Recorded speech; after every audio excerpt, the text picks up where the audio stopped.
the good life, full of fun. Hey guys, welcome to my kitchen. Another big day in Joe's kitchen. What are we making today? It's gonna be Happy Frittata Sunday. You guys like frittatas? I'll tell you, one of my favorite memories with my grandmother, Nonna, is to make frittatas. And she used to make them in this cast iron pan, which we got going right here. I just turned the heat on, all right? And what's great about this recipe is it's fun, it's relatively fast, and you don't dirty a lot of dishes. Now we dirtied a little bit here, obviously, because we're cooking. But normally I cut things up and then I toss it right in the pan with the eggs. So it's a lot of fun. So it's a main egg dish, and the beauty of a frittata is it allows you to mix anything in it. You know, there's no real true specific recipe ingredient with a frittata other than eggs. So I'm going to show you how my grandmother used to make it. It's certainly something that we love. The best way to make a frittata, to really give it that authentic, kind of rustic Italian feel, is you want to cook it in a cast iron pan. Secondly, you want to get the oven going about 350 degrees, because we're going to essentially cook it about 70-75% of the way right in the pan on the top of the stove, and then I'm going to put it right in the oven. We're going to let it cook for another 5 to 6 minutes. Then we're going to turn the broiler on, and because one of the nice little signature ways I like to make frittata is put some cheese on the top of it, so that top will brown and crisp with the cheese. Oh, it's going to be absolutely delicious. So this is how Grandma used to make it. Many times the frittata was made on Sunday morning, so we're making our Sunday morning, and it was made with a lot of leftovers throughout the week, so you kind of toss everything in there. So a lot of our leftovers happen to be some type of a green. In this case it would be spinach, and Grandma always used to make some kind of potato dish. So we've got our potatoes. We'd always throw a pancetta or bacon in there. We always, obviously Italian family, you want to use pancetta because that's a cured bacon. So let me run you through this. It's relatively easy. The general rule is you want 2 eggs per person. So we've got 10 eggs in here. That's not exactly accurate. I got 11 in there, but they were a little bit on the small side. But we're going to say 10 eggs, so 2 eggs per person. And then we're going to mix with that some milk. So I got about a heavy half a cup of milk we're going to mix within the egg. I got 2 cups of a 1 cup of mozzarella and 1 cup of Parmesan. You can throw any kind of cheese in there you want. You know, you want to throw some Romano in there, throw whatever you want. But I got 2 cups of cheese. Now we got spinach in there, and I've got 1 heavy cup of spinach, but I chopped it. One of the pieces of advice I'll give you, depending on how you like to eat your frittata, okay, is I like to chop the spinach up in small so it's evenly distributed throughout the frittata. And you know, I don't like to get a huge hunk of spinach. I like a nice mix of spinach. You know, always trying to make that perfect bite, which is great. We got a heavy 2 cups of potatoes. They're chopped up nice and small. I got a half of a pound of pancetta. Pancetta is cured bacon. It's not smoked, when I say bacon, it's pork bellies. Excuse me, I know I've had a lot of people that have messaged me on YouTube, they weren't familiar. So that's cured bacon. So it's bacon, and I'm going to cure it with salt and different types of spices, essentially, where bacon is smoked. Okay, so a little different. And we got a half of an onion, chopped nice and small, okay? We got 1 large clove of garlic. Oh, boy, I tell you guys, anybody watch my videos know I love garlic. And then I got a heavy 3 tablespoons of butter, which we're going to throw right in there at the end. We're going to need some salt, we're going to need some pepper. I always got to do my shameless plug on olive oil right from Puglia, Italy. You guys love olive oil, real authentic olive oil. Make sure you go right to my website. You can buy that right on our Facebook or right on our Amazon, our Facebook, and that comes right from the shore of the Adriatic. So beautiful, authentic Italian olive oil. All right, so let's get going. So I've got the pan going, so I'm going to crank it up just a bit. And essentially, the thing that takes the longest to cook are the onions. So I'm going to take a splash of some Vito and Joe's olive oil. There you go. So we've got about 3 to 4 tablespoons. And then I'm going to throw in my onion. Okay. So we're going to get the onion going. You can hear that just the beginning of a little sizzle. Keep the heat low. Again, you're not trying to fry anything. Okay, you're trying to soften it and bring it down. Your sofrito, as they essentially call it. We're going to throw our garlic in a little bit in a few moments here. Just because what you're trying to do is the onion always takes a little longer than the garlic. And sometimes you overcook the garlic and give you a little bitter flavor. So I'm going to cook this down, and we're going to sweat it. So it's going to basically release, and as soon as it starts to soften, as soon as you start to see it get translucent, we're going to throw in our garlic and we're going to throw in our pancetta, okay? And what we'll do is we'll cook that down. All right, look at that, it's cooking really nice right now. You know, one of my favorite memories growing up is that anybody that grew up in a family where mom or dad liked to cook, you know, you walk in a kitchen, it's filled with all those smells. Oh, especially Sunday. Sunday was always the day where we were cooking. You know, my parents had a restaurant, so down in the restaurant we always were working throughout the week.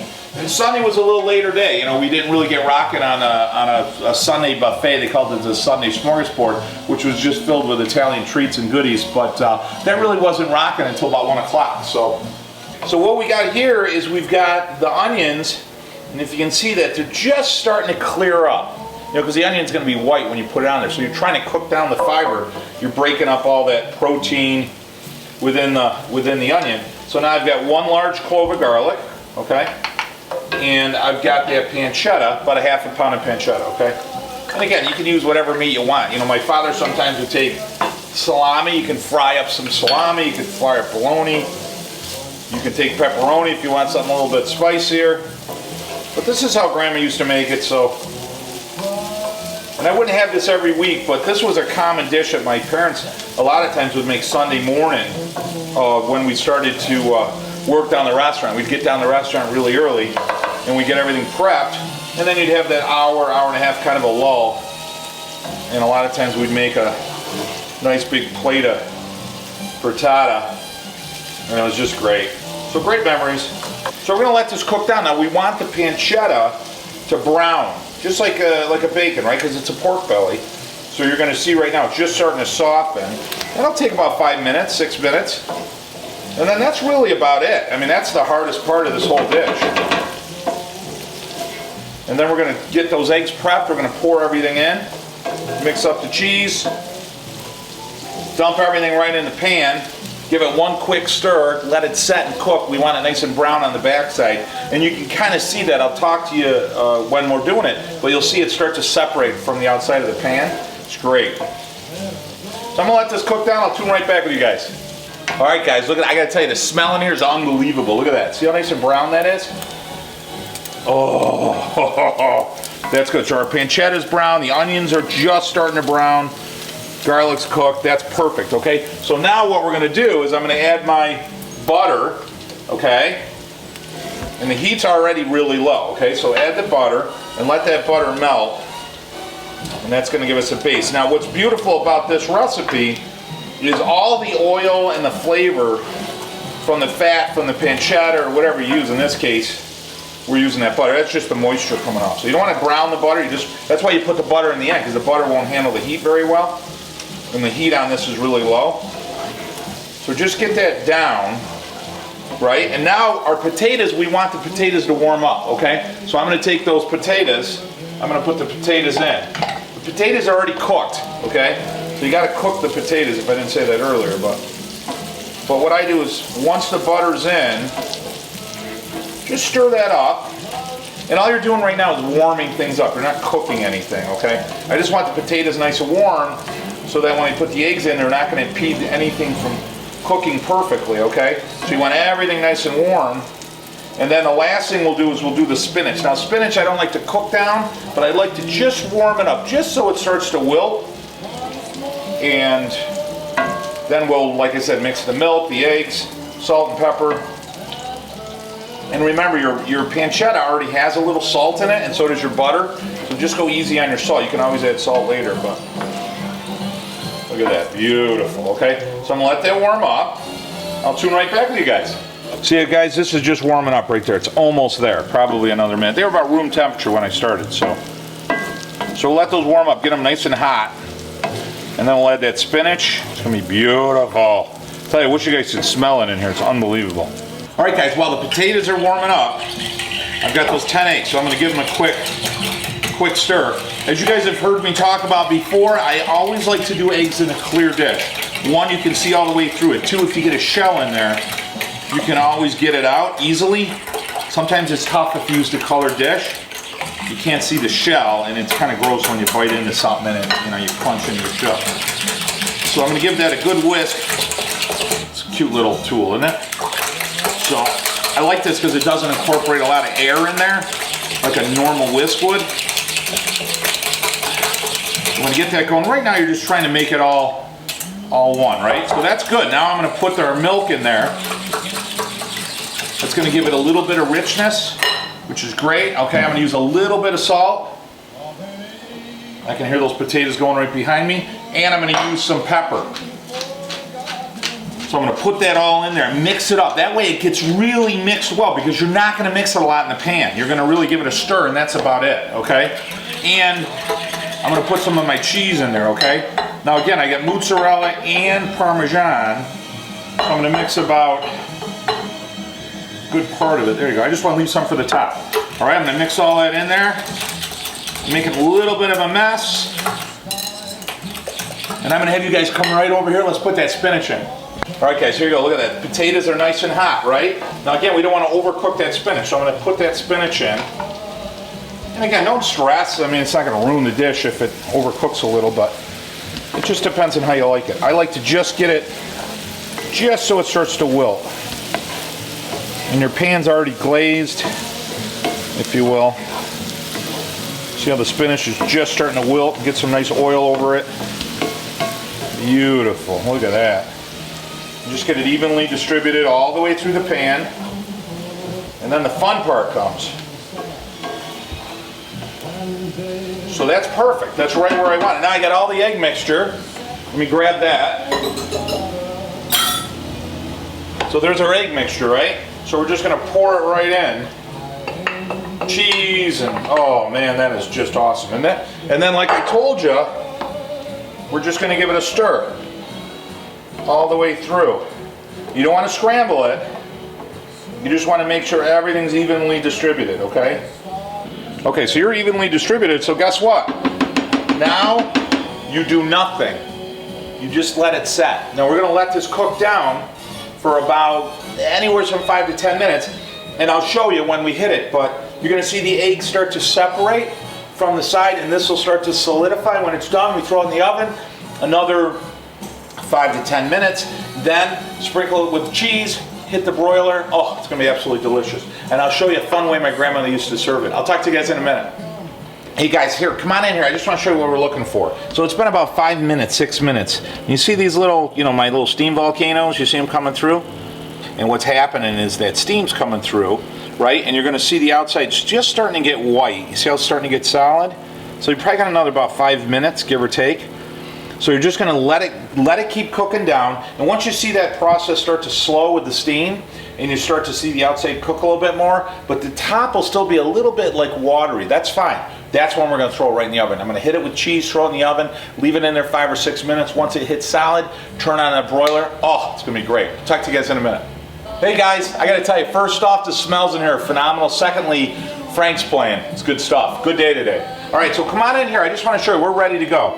See how I call my little steam volcanoes, they're almost gone, right? And you see right now, if I pull away, see how the frittata is starting to be stable now? It's starting to stay together, right? So we're ready. It's got a nice brown on the outside. Oh, it's going to be so perfect. So now what I'm going to do is I'm going to take this, I'm going to throw it right in the oven, all right?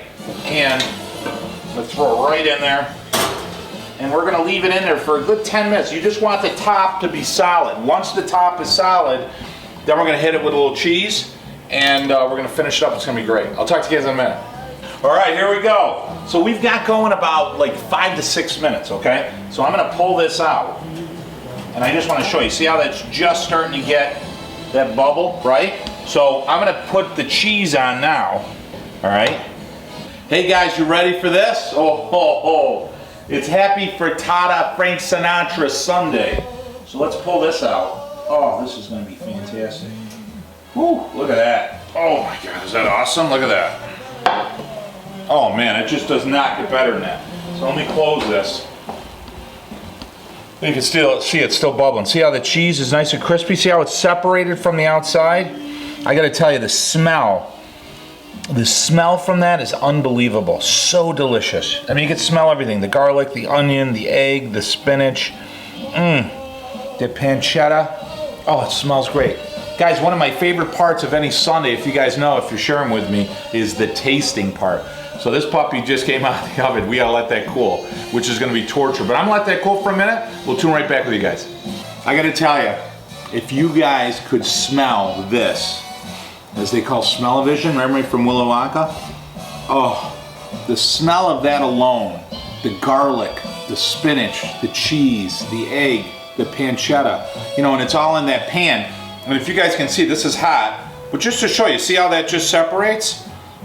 Just fully separates right from the side. You got that nice brown crisp with the cheese on the top. Oh, all right, so here's my little secret that my grandmother used to do. She would always take the spaghetti, the tomato sauce that we had usually, that we made earlier in the week, she'd always put a puddle of that with the frittata. So it's just like that. I mean, when I hold this in my hand and I smell it, I'm right back in the restaurant, right back in my grandmother's kitchen. So I'm glad to share this recipe with you guys. So yes, my mouth is watering. I'm not gonna lie to you. Now this is hot.